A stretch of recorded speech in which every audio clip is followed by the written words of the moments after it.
Welcome to Optimus Minimus, a YouTube channel where history becomes hysteria. Today we're gonna talk about something that, in my opinion, reviewers and general audience don't address enough, or at all. Assassin's Creed Valhalla is a game in a post-apocalyptic setting. Yeah, like Fallout or Metro 2033.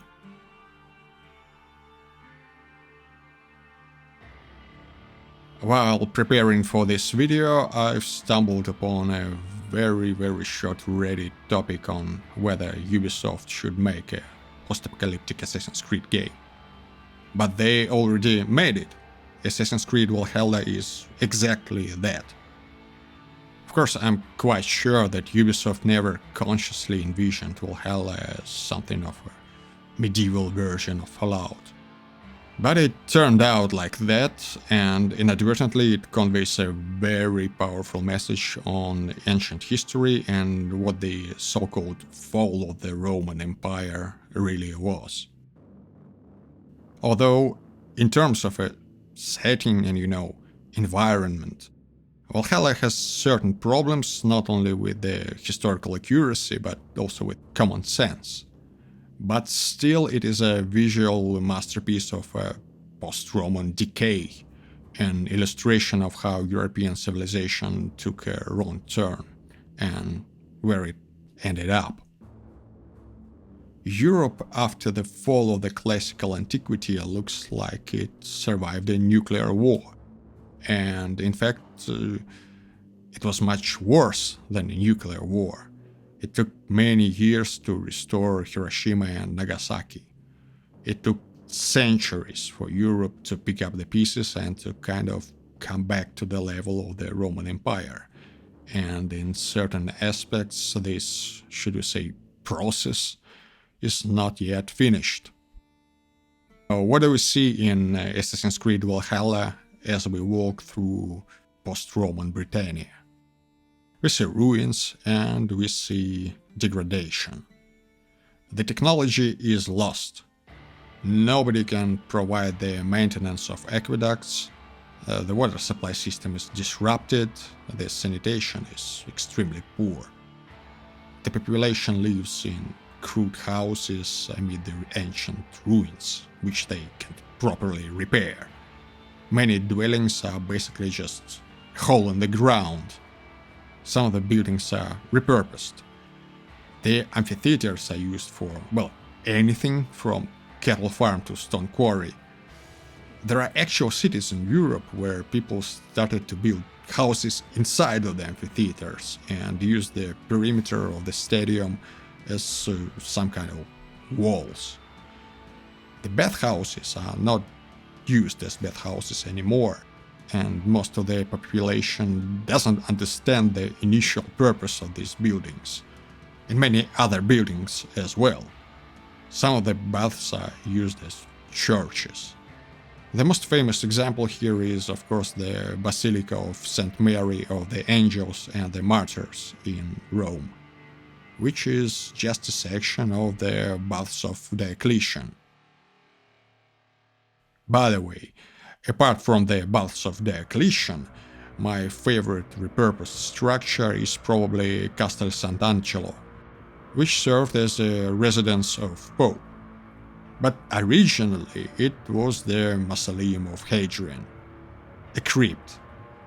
This fact alone makes you stop and think for a moment. What kind of religion is this if the head of the church literally lives in a tomb? Construction of anything which remotely approaches the level of architectural thought of Roman buildings is completely unimaginable.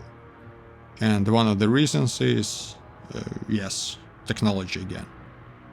Romans used concrete, and comparable material was invented or reinvented only in the 19th century.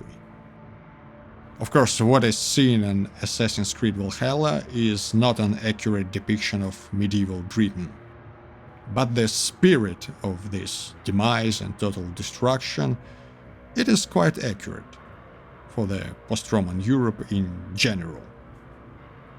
Britain in particular was probably a bit different.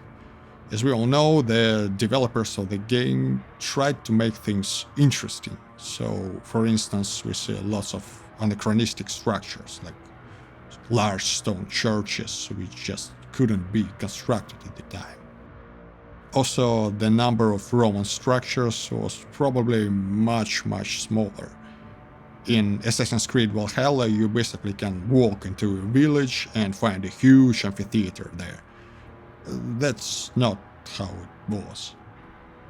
There's a great deal of British propaganda about how important Roman Britannia was, but this is very unlikely. It was a fringe territory and it probably wasn't very Romanized.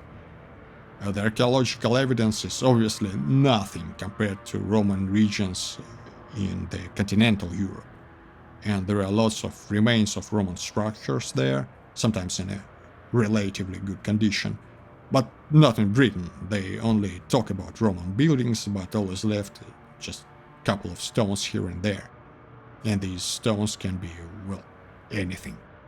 The best preserved remains are in the town of Bath, named after the Roman baths, and the infamous Hadrians Wall, which can be seen in the game. Well, romanticized version of the wall.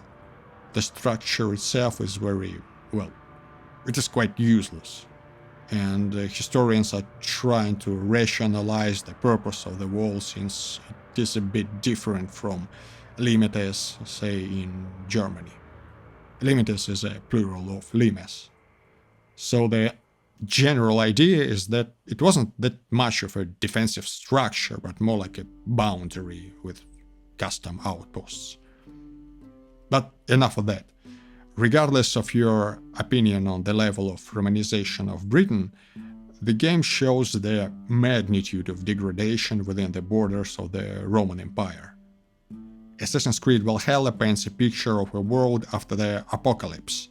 The apocalypse that actually happened in human history.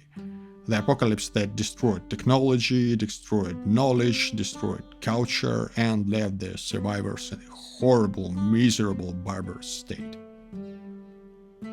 If you have something to say, I strongly encourage you to leave a comment. Also, don't forget to subscribe, share, like, and, well, you can watch this video 5 times or 10 times at double speed.